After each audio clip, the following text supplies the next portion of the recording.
De l'outil MailerLite. Après connexion, tu arrives sur cette page qui est le tableau de bord. Là, tu as des accès rapides aux différentes rubriques qui sont sur la gauche. Tu as la possibilité d'accéder à la création d'une campagne, créer un formulaire d'inscription ou un pop-up, créer un site internet ou une landing page et créer des scénarios d'automatisation. En dessous, tu as une vision de ta liste d'emails et de tes contacts. Tu peux voir tes contacts, tes nouveaux contacts dans la journée, dans le mois, et aussi tes désinscriptions. Tu as aussi un graphique pour voir l'évolution. Et en dessous, tu as un résumé des dernières campagnes, avec le nombre d'ouvertures, de clics et du taux de clic. Tu peux le voir dans le mois.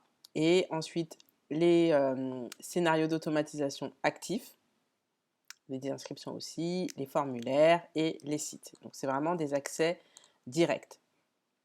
Passons en revue les différentes rubriques. Ensuite, tu as la rubrique campagne. Là, c'est où se trouvent toutes tes campagnes que tu peux créer ou les campagnes en cours. Donc là, tu as une campagne qui s'appelle newsletter que tu peux reprendre pour pouvoir envoyer ta newsletter, qui n'est pas encore envoyée. Mais pour créer une nouvelle campagne, tu cliques sur le bouton vert en haut à droite, créer une campagne. Ensuite, tu tapes ta campagne. Hop. Tu choisis le type. Une campagne one-shot à envoyer une fois. Si tu veux faire un A/B testing, c'est-à-dire faire deux newsletters avec une différence par exemple de couleur ou de texte pour voir quelle est la newsletter qui marche le mieux, une campagne RSS, pardon, ou renvoyer une newsletter que tu as déjà envoyée par exemple aux personnes qui n'ont pas ouvert ou la renvoyer une deuxième fois si tu n'es pas satisfaite des résultats. Donc nous, on va sélectionner le premier type. On continue. Et ensuite, il faut que tu précises ton objet de mail. Donc, on va mettre un test. Tu peux même rajouter des emojis si tu le souhaites en cliquant là. Et tu as des choix. On va mettre ça par exemple. Tu peux même personnaliser encore plus en mettant par exemple le prénom de ton destinataire en cliquant sur Insert Personalization. Hop, et c'est Name. Donc voilà. Ensuite, le nom d'expéditeur et le mail, ça tu ne touches pas, ça correspond à ce qui a été renseigné dans les paramètres. Ensuite, le langage, tu peux choisir le langage français. Et on passe au contenu. Et donc là, tu as le choix entre les différents templates à ta disposition pour créer ta newsletter. Donc ça, ce sont des templates que j'ai créés, mais tu peux aussi commencer de zéro. Voilà, avec un éditeur riche ou un drag and drop ou faire de l'HTML. Tu peux aussi accéder à la galerie de templates de MailerLite. Tu as différents modèles. Tu peux choisir par secteur ou reprendre les derniers emails envoyés. Bon là, il n'y a rien pour le moment, mais tu peux reprendre les designs des derniers emails envoyés pour récupérer le modèle. Donc nous, on reste sur My Template et on choisit le modèle qui nous convient. Donc on va prendre par exemple une newsletter vente. Donc on peut mettre Preview pour voir un peu à quoi ça ressemble avant de le choisir et le sélectionner si on le souhaite. Si on ne le souhaite pas, on clique sur la croix en haut à droite.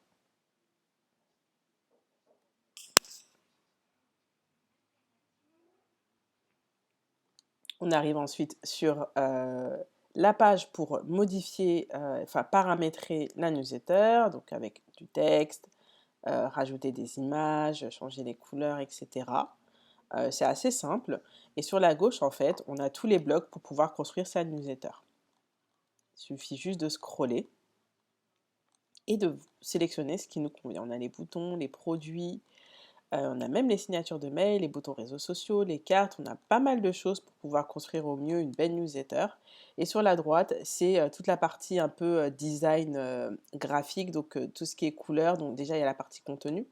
Quand on se met dans un bloc, ici, on a le texte qu'on peut modifier à notre guise. Imaginons qu'on est aussi toujours sur ce bloc dans Settings, on peut modifier la couleur de fond dans Design Setting. Ici, dans Background, c'est l'arrière-plan. On peut modifier aussi la couleur du texte, modifier la couleur du titre. Voilà. Il y a pas mal de choses à faire dans la partie settings. Et si on retourne dans content, on peut par exemple modifier l'image, mettre une URL pour que l'image soit cliquable, etc. Donc c'est la même chose pour ça par exemple, pour ce produit-là. Et dans Settings, je peux, dans bouton de Settings, je peux modifier la couleur de mon bouton d'appel à l'action. Donc voilà, et dès que j'ai terminé, je peux m'envoyer un test. Donc je mets en preview mode d'abord pour voir ce que ça donne, en version ordinateur et en version mobile. C'est en version ordinateur, là c'est en version mobile. Clique sur la croix, hop. Et je peux ensuite m'envoyer un mail de test. Et je mets le mail que je veux, l'adresse mail à laquelle je veux recevoir mon test pour voir ce que ça donne dans une boîte mail.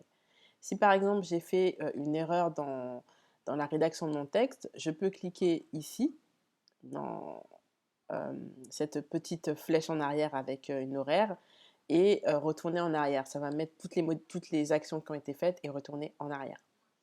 Et donc, action, si imaginons que je crée un nouveau template, et ben, l'enregistrer parmi mes modèles de template. Et donc, j'ai terminé, j'ai reçu mon test, je suis contente. J'appuie sur Done Editing. J'ai terminé la créa. Et ensuite, on passe à la sélection des destinataires. Donc, généralement, on en voit tous, donc on coche. Et si on a créé des groupes, on peut exclure un groupe en particulier si, imaginons, il y a un sujet plus spécifique qui ne touche pas tout le monde. Ensuite, donc on va sélectionner ça, hop, Review. Voilà, on a le résumé, donc l'objet, le destinataire, le contenu, etc. Et on passe à la programmation. Et on peut choisir si on veut l'envoyer maintenant, plus tard, ou l'envoyer en fonction des différentes zones géographiques. Et envoyer par la suite. Donc voilà, pour envoyer une campagne d'email, en tout cas une newsletter.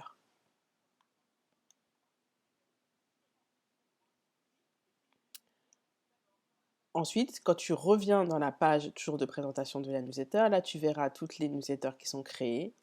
Tu pourras voir dans Sent les newsletters qui ont été envoyées et dans Hotbox les newsletters qui sont programmés. Passons à la rubrique suivante, Subscribers. C'est là où il y a toute ta liste de contacts que tu peux voir ici, toutes les adresses. Et tu peux ensuite en ajouter de nouveau en cliquant ici dans Add Subscribers, en uploadant un fichier ou en faisant un copier-coller.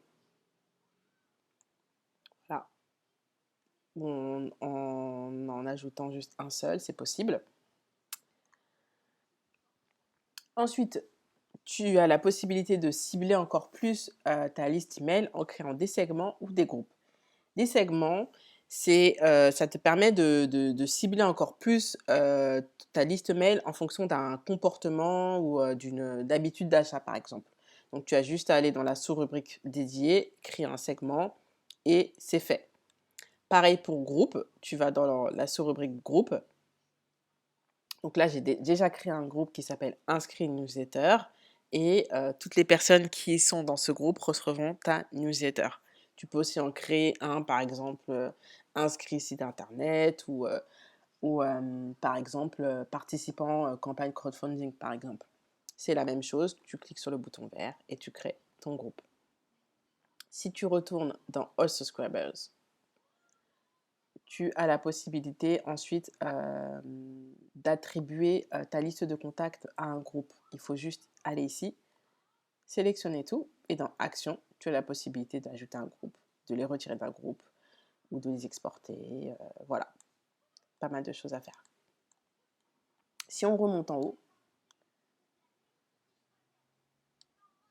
ensuite là, tu as les champs. Bon, ça a le mérite d'exister, ça te permet de voir quels sont les champs disponibles pour détailler ton contact. Tu as les statistiques, donc le nombre de nouveaux contacts que tu as eu dans le mois, dans l'année, etc.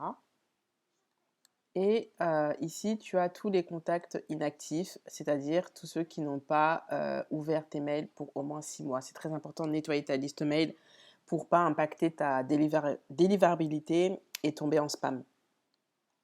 Et ensuite, tu as ici l'historique. Passons à la rubrique suivante, forme, ça correspond au formulaire où tu peux créer des pop-up.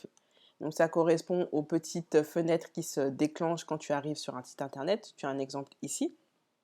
Les formulaires intégrés, donc ce sont des formulaires que tu peux créer et ensuite partager. Donc là, j'en ai créé un qui correspond à un formulaire d'inscription à ta newsletter. Voilà, celui-ci. Et les promotions. C'est toujours similaire au pop-up. C'est un pop-up, mais juste promotionnel. C'est-à-dire que, par exemple, pour Noël, pour la Saint-Valentin, pour les soldes, etc., tu as la possibilité de créer un pop-up promotionnel. Nous, ce qui va nous intéresser, c'est les trois.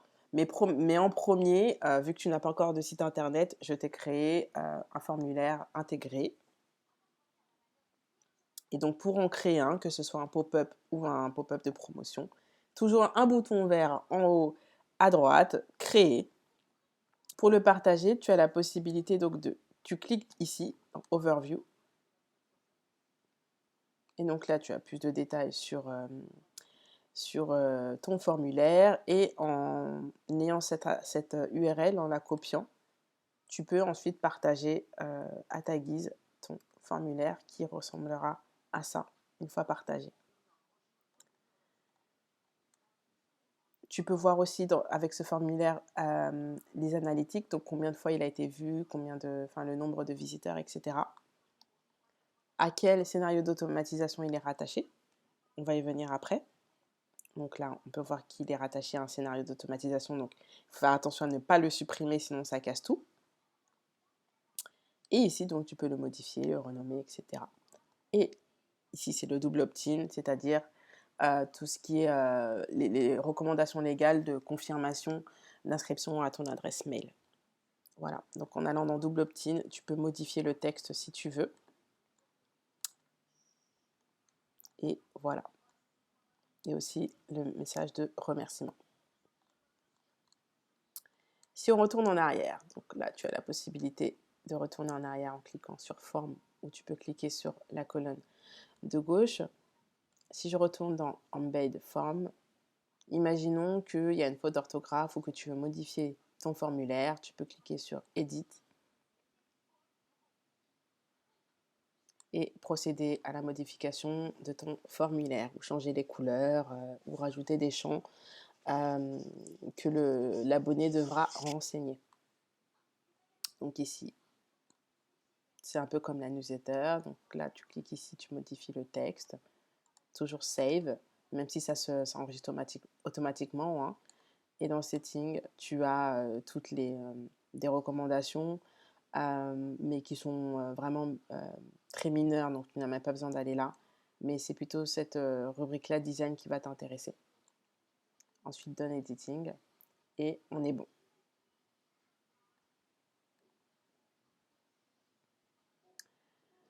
Ensuite, si on va dans Site, la rubrique Site, donc c'est pour créer une landing page ou un site internet, tout simplement. Donc la landing page, c'est tout à fait approprié, par exemple, pour des campagnes spécifiques de promotion, de fêtes, etc., pour récupérer des adresses mail, par exemple. Automations, donc c'est là où on construit tous les scénarios automatisés. Par exemple, je m'inscris à ta newsletter, rien ne se passe. Et ce qui est très important, c'est que quand on s'inscrit à une newsletter, il faut accueillir l'abonné comme il se doit, lui souhaiter la bienvenue. C'est donc pour ça que j'ai créé une séquence automatisée. Donc quand un abonné s'abonne à ta newsletter, il reçoit automatiquement un mail de bienvenue. Et toi, tu n'auras rien à faire. Je te montre comment faire. Tu vas dans New Automation, tu le nommes et on commence à la construire. Donc tu arrives sur cet espace-là. Donc ici, tu vas voir le chemin qui va se construire, le scénario qui va se construire. Et à droite, c'est à toi de construire ton scénario. Alors, trigger, c'est une action. Donc là, on va sélectionner quand un abonné complète un formulaire. Quel formulaire? Eh bien, le formulaire d'inscription à ta newsletter.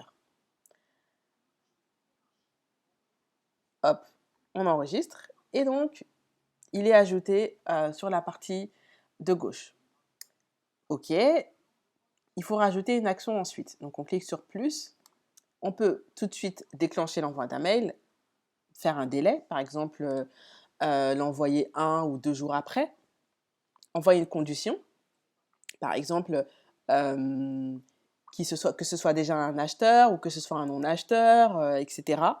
Ou une action, et définir l'action, ben, ça peut être l'ajouter dans le groupe inscrit newsletter ou le désinscrire, etc., etc. Donc, et ici, tu as la petite poubelle pour supprimer. Hop, nous, ce qu'on veut, c'est qu'ils reçoivent le mail de bienvenue. Et donc, pour ce faire, on ne veut pas définir des jours ou des mois, des minutes de réception de cet email. Hein, on ne veut pas ça. On veut qu'ils le reçoivent tout de suite. Et donc, on clique sur email. Et voilà, on doit définir le mail en question.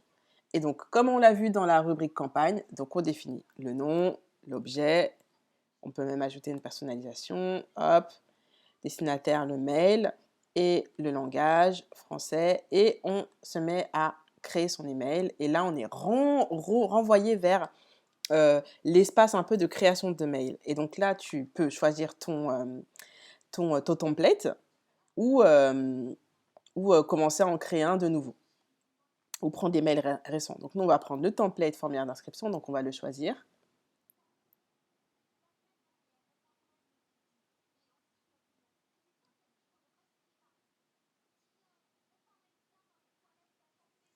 Ça met un peu de temps. Et on arrive, voilà, dans le mail. Donc, on écrit ce qu'on a envie d'écrire. Et dès que c'est fait, on peut même envoyer un test pour s'assurer que ça ressort bien. Et dès que c'est fait, on clique sur Done Editing.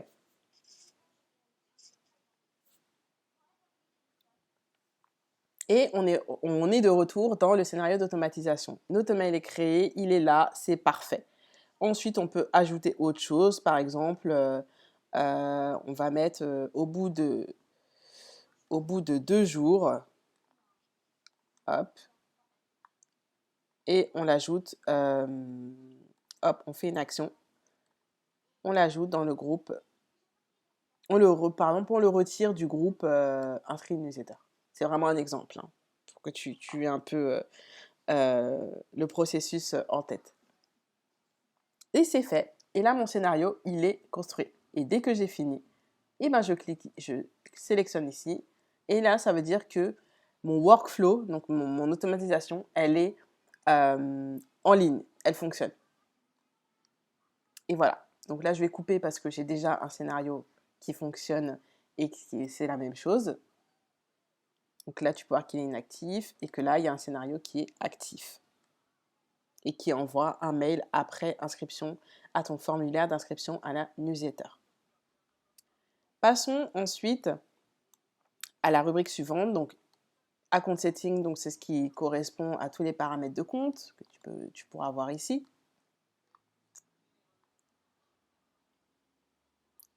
Et ensuite intégration, ça correspond à toutes les applications ou logiciels annexes que tu peux intégrer à MailerLite pour automatiser encore plus les actions et éviter de les faire à la main. Donc là, tu en as pas mal. Par exemple, imaginons que tu as un formulaire sur ton site WordPress. Et ben, si tu actives cette intégration-là, la personne qui s'inscrit sur ton site WordPress va automatiquement s'intégrer à ta liste mail sur MailerLite. Tu n'auras pas à faire un copier-coller ou aller récupérer le mail et l'intégrer dans MailerLite. Pareil pour Stripe, qui est un mode de paiement. Si une personne paye, et donc elle va renseigner son adresse mail, ça va être directement intégré sur ton logiciel MailerLite automatiquement. Donc ça, c'est vraiment cool et à voir à l'usage pour pouvoir utiliser ces intégrations-là.